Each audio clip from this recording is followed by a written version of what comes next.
So in this part of the video we had 6 questions which need to be answered, and we will answer them. So your audiovisual is based on theory from the book or lectures, and mention 5 theoretical aspects that you use in your audiovisual and explain them a little bit.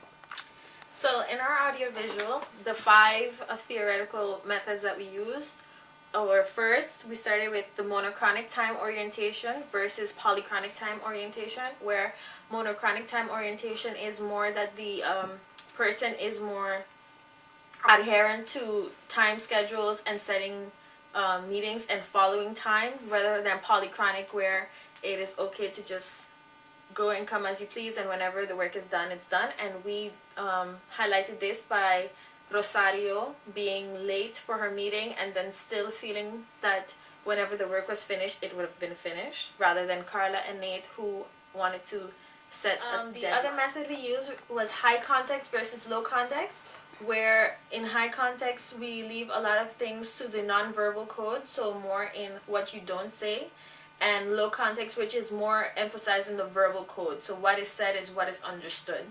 And we emphasized this when Nate told Mrs. Jones that he needed to talk with his group before setting a deadline and find an excuse about how difficult to do the assignment. And then Mrs. Jones didn't understand because she said she was much more into just setting a deadline. The next one we used was stereotyping, which involves the one members of a group when they characterize or they pinpoint characteristics or attributes from one person or culture based on what they think. And we did that when Carla said she's a Latina, so she won't get her work done and she will never be on time.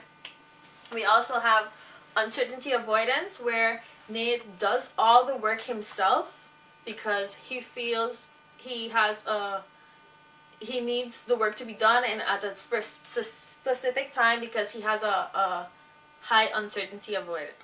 What is the goal of your audiovisual? Well, the goal of our audiovisual assignment was to show our fellow students, to show them what it is to have a conflict in teamwork, and maybe what they can learn from our video so they can prevent the conflict within their teamwork next time. So our video was actually to help them understand more and actually to show them how important it is to know something about each other's cultures, so you can work better with a team. Who is your target group? Well, as I already said, the video is actually for our fellow students or for all the students, and they are our target group. What's the message you wanted to get across? Well, the message was to, like I said already, was to show how important it is to know each other's cultures, so you can understand each other better, and like that maybe you can prevent a conflict. Of course, it's hard to prevent a conflict while you're working in a team because it's really hard, but if you know each other's cultures better, then you can less have it. Have you achieved your goal? Yes, we did achieve our goal, because we would like to show our audience that the difficulties during intercultural conflict in teamwork. And we asked a few students about their opinions and if they ever had situations about that and how they manage it. So they gave us some other solutions, and they also explained about the stereotypes. During the role play, we were trying to show our audience that it is really important to talk with each other and to show which difficulties are most of the time there during teamwork. So that somebody's not showing up or is being late can be a really good problem and a really good example of that.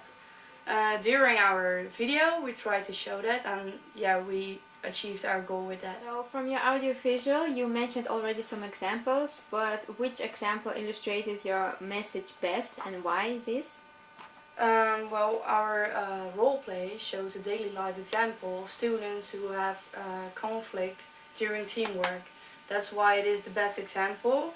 to show our role, how conflict starts and how to manage it. What would you do differently in terms of content if you had to do the assignment again? I think in terms of content, next time we could have done like a longer interview with more students from different cultural backgrounds, so you could have got a more wide-based opinion of communication problems and team conflict.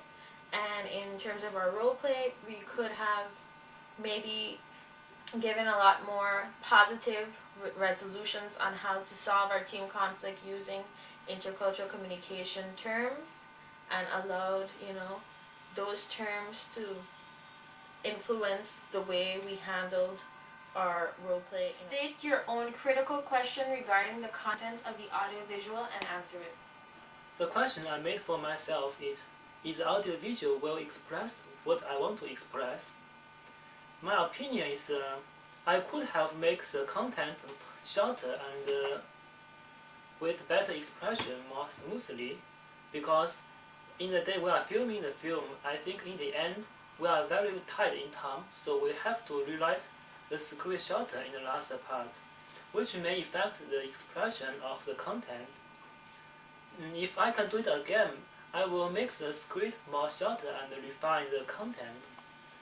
In addition, if we can have more time for the video, for the role-play section, I'm pretty sure it can express much better next time. In this project, I learned that certain things that I thought were just things of natural or common sense were actually things related to culture, and I learned the correct terms for them and how you should deal with them. And I also learned that a lot of things, like, you can actually see whether people come from individualist or collectivist cultures, or if they have high context and low context backgrounds, because it is in the way that they do. And I thought that they talk and the way that they do things, and I thought that it was fun to be able to recognize these things, because before I saw them and I saw the people, but I didn't really know it was an intercultural communication kind of thing. So I thought that doing this project and this course was actually quite enlightening, and I learned a lot. Well, what I learned from this assignment is a lot, is how important it is to know where the other person is coming from, and maybe to know something personal background before we start working. Because, for example, I'm from Russia, and when I came to the Netherlands, I saw that the relationship between the teachers and the students are really informal. Not really informal, but more informal than it is in Russia, because in Russia you have to make an appointment, and the teacher is always dressing really nice and really with a suit, and here it isn't. So it was funny to see when we are doing the role play, where the teacher is just passing by, and the students just can come in his office and just talk to him for a minute. So it was funny to see, and I learned a lot from this video, and I really like this course because it was really exciting to do. I learned some definitions which I didn't know before, so I thought it was really interesting, and doing this assignment helps me a lot to work next time with team. So, thank you. Before I began writing my script, I need to research information about the aspects of the theory we can use. I need to read a book. It forced me to read a book, and which helped me to understand the book further because of the video we're going to make. Besides that, for the stereotype, I also need to search information about what stereotype exists on the world. Then I can use them on the audio visual. So the main thing I learned about this whole assignment was that is how to deal with these sorts of conflicts. And a really nice thing to know for me was that I'm not the only one with this problem, but all the students have the same problem when they have to work in groups, and especially when they have to work in intercultural groups. And that talking is probably the most important thing to do when you are in a group and you have to work together.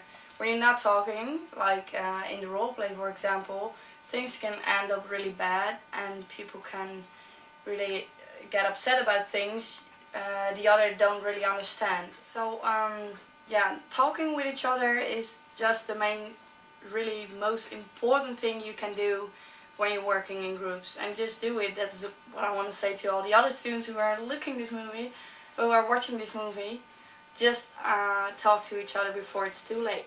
Thank you. So this was the last part of our video, and we really hope you enjoyed it. Thank you for listening, and we also hope, of course, that you learned something from it. So thank you.